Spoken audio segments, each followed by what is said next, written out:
nota.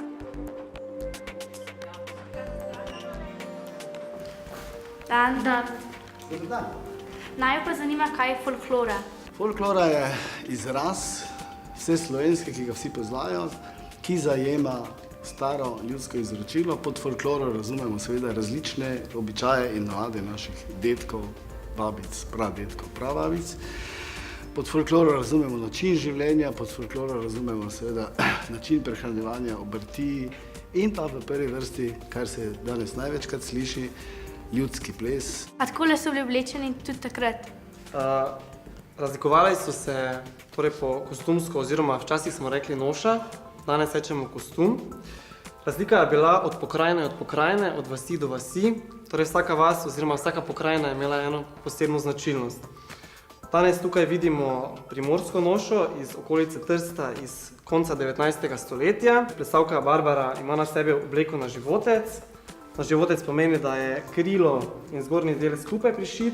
Potem od spodaj ima dve spodnji krili, ki sta močno poškropljeni.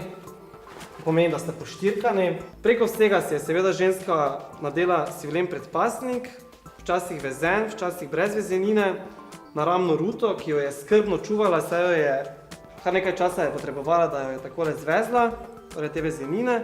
Preko vsega kot okras je imela okrasni pas, prav tako iz svile. In pa seveda, ker govorimo o mestnem kostumu, seveda imamo nakit. To pomeni razne verižice, torej pomeni broške in pa, kjer so imele veliko denarja, tudi lastne igle.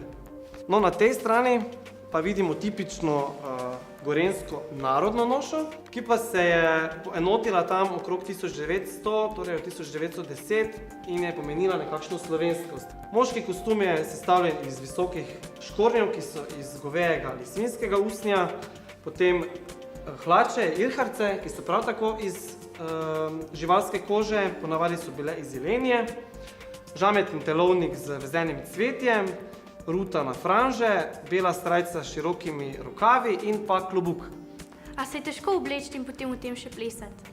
Se je kar bilo težko oblačiti, z ozirom, da so bili materiali kar gosti in težki, se je v nekaterih nošah, kot smo jim nekoč rekli, bilo tudi težko plesati. A smo tako oblečeni vsak dan? Na nek način ja, torej ob praznikih in ob nedeljah so bili ljudje vedno pražnje oblečeni, torej na nek način, kot je tu na levi strani.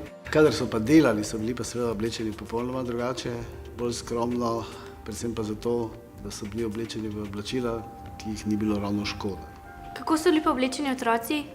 Otroci so seveda bili bistveno bolj skromno oblečeni.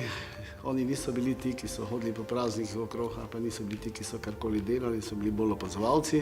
Oblečeni so bili pač v oblačila in materiale, ki so bili takrat na voljo. Z ozirom, da sta postavila veliko število zanimivih vprašanj, verjamem, da je prav, da poskusite tudi kaj obleči.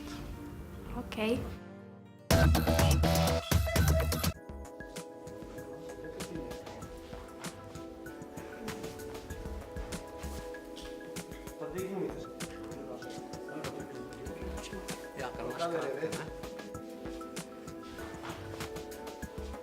In bomo začeli najprej z štetjem in z rokami.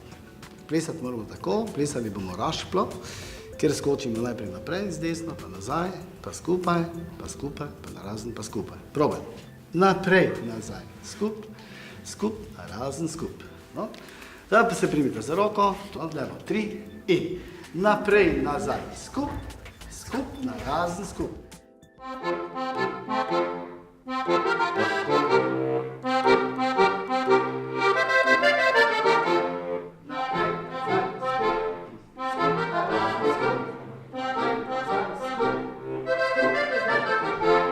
Super, in tako smo se prvi del naučili. 3 in